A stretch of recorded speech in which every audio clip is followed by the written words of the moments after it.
My channels are slowing down, not just in terms of producing content, but in views and subscribers. I mean, I'm still gaining 750 subscribers a day between my two main channels, but a couple of months ago, it was double that. Is this the beginning of the end? I don't know, because honestly, I don't know what's causing this slowdown, and that scares me more than anything. It's something to do with kliksphilip, which has always been my main channel. When it's doing well, its success has trickled down into both kliksphilip and this channel. I'm not surprised about kliksphilip. A few months ago I said that it had reached a stage where I'd make stuff for it that I enjoy rather than what I think could be popular. It has allowed me to create my game making journey series, where I reflect back on the past and build the foundations should I make a game in the future. This has been a real labour of love. It's helped me to put old memories into words and a lasting collection. This series is hard work to make and doesn't gain me many views at all. In fact, the latest episode was completely trumped by a 20-second CSGO clip. Evidently that's where the audience came from, and that's still what they want. And yet, even in terms of popularity, I feel the game making series has been worth it since it struck a very strong chord with the people who have watched and enjoyed it. Long after that CSGO clip is forgotten, I suspect that the game making series will continue to influence budding game developers. But kliksphilip is where things matter. After all, this is the channel that makes my lifestyle possible, and to do that, it needs to be popular. I'm making less stuff than I did, say, a year ago, but what I make is big stuff. Almost every video has had dozens of hours of work and research invested into it. I'm confident that this recent decline is not from poor quality content, and as horrible as it is to say this, I think it's because people are getting bored of me. YouTube channels come and go all the time as tastes change. I know that there are a lot more people in the CSGO community unsubscribed to me than there are subscribed. You only have to look at other YouTubers and their recent growth to know that this issue is mine and mine alone. It's refreshing to make a video like this. For very nearly 2 years, I've gone from almost nothing to having everything. It's been a dream success story. Right now I should say the end and live happily ever after. But life doesn't work like that. Somehow, I have to find further reasons to exist, and growth seems to be the only one that makes sense. There's been a creeping sense of what now for a long time. I feel like the most selfish and spoilt person in the world. I have it all. I do what I love. I have no financial or health worries. I'm in an awesome house full of great flatmates. It's almost become so good that it's gotten boring, as though the only way is down. At least if everything was going badly, I could look forward to the future being better.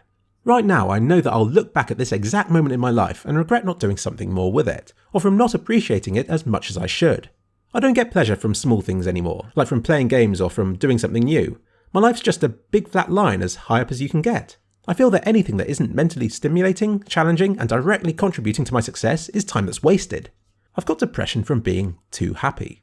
So yeah, don't envy me, but at the same time, don't sympathise. We all have times like this in our lives, and the best thing to do is to push onwards in whatever way we can.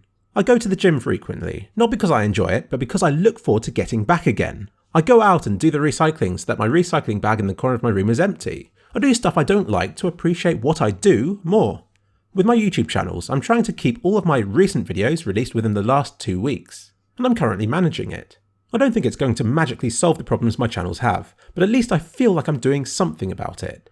Every time I do an analysis video, I've been aware of how positive it's been, so it's almost a relief to do something a bit different and to try and make my situation look as bad as possible. It's time to turn to kliksphilip, my giant analytical cash cow. September's analytics looked horrible. It started high and then showed a strong negative trend, ending with 2 consecutive days where I managed fewer than 100,000 views. The last time I've had a 5-figure day was in June.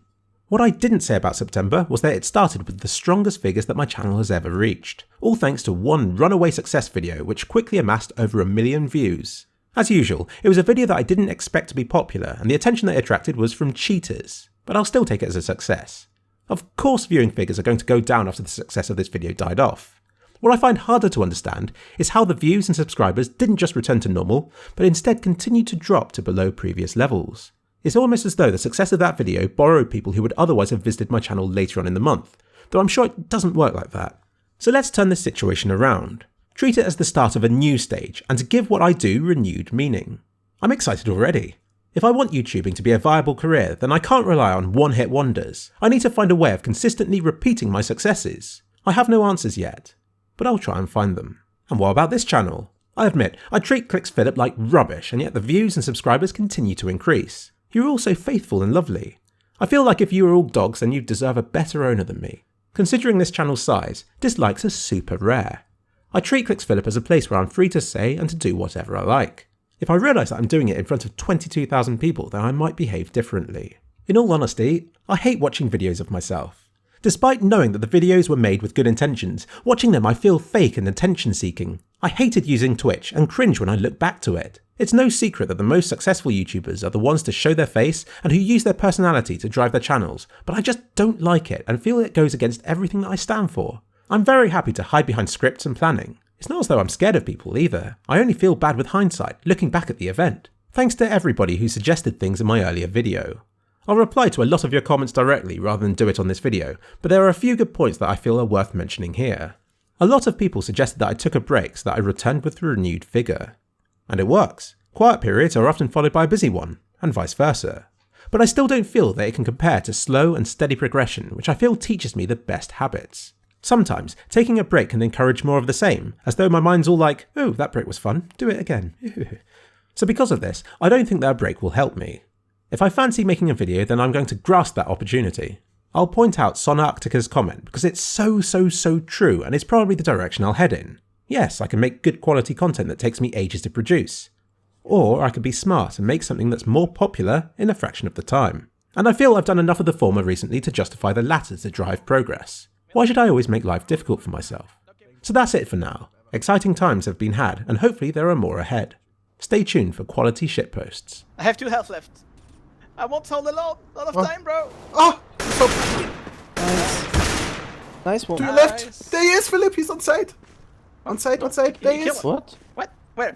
It's a dead body. That's a dead body, yeah.